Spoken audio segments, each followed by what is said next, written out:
Rubber വിഷയത്തിൽ Jose K Mani എംപിയുടെ നേതൃത്വത്തിൽ കഴിഞ്ഞ ദിവസം സമരം സംഘടിപ്പിച്ചിരുന്നു. കേന്ദ്ര സർക്കാരിനെതിരായിരുന്നു സമരമെങ്കിലും വിലസ്ഥിരത ഫണ്ട് പദ്ധതി നടപ്പിലാക്കാത്ത സംസ്ഥാന സർക്കാർ നയത്തിനെതിരായി കൂടി സമരം ചർച്ച ചെയ്യപ്പെട്ടു. ലോക്സഭാ തെരഞ്ഞെടുപ്പിൽ ഇടതുപക്ഷത്തിനേറ്റ കനത്ത തിരിച്ചടിയും മാണി ഗ്രൂപ്പിനെ അലോസരപ്പെടുത്തുന്നുണ്ട്. ഈ പശ്ചാത്തലത്തിൽ ഇടതുമുന്നണിയിൽ തുടരുന്ന കാര്യം അണികളെ ബോധ്യപ്പെടുത്തുകയെന്ന ഉത്തരവാദിത്വവും പാർട്ടിക്ക് തലവേദനയാവുകയാണ്. അതുകൊണ്ടാണ് ക്രൈസ്തവ മതമേലധ്യക്ഷന്മാരുടെ ഇടപെടലിൽ മുന്നണി മാറ്റ ചർച്ചകൾക്ക് തുടക്കമിട്ടതെന്നാണ് വിവരം. മുസ്ലിം ലീഗിന്റെ മധ്യസ്ഥതയിൽ അനൌദ്യോഗിക ചർച്ചകൾ നടന്നതായി കേരള കോൺഗ്രസ് എം തന്നെ സമ്മതിക്കുന്നുമുണ്ട്. ജോസ് കെ മാണിയെ മലബാറിൽ നിർത്തി ജയിപ്പിക്കാനുള്ള നീക്കങ്ങൾ നടക്കുന്നതായും സൂചനയുണ്ട്.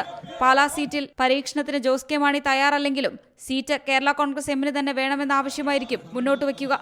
അതേസമയം പ്രതിസന്ധി സമയത്ത് കൂടെ നിന്ന മാണി സി കാപ്പനെ ഉപേക്ഷിക്കാൻ UDF-നും താൽപര്യമില്ല. പാലാ സീറ്റിൽ ഒത്തുതീർപ്പാകാത്തതിനാൽ ചർച്ചകൾ എങ്ങുമെത്താതെ നിൽക്കുകയാണെന്നാണ് വിവരം. തെരഞ്ഞെടുപ്പ് അടുക്കുമ്പോൾ മുന്നണി മാറ്റമുണ്ടാകുന്നത് സ്ഥിരം പരിപാടിയായാൽ പാർട്ടിയുടെ വിശ്വാസ്യത തകരുമെന്ന അഭിപ്രായവും മാണി ഗ്രൂപ്പിലുണ്ട്.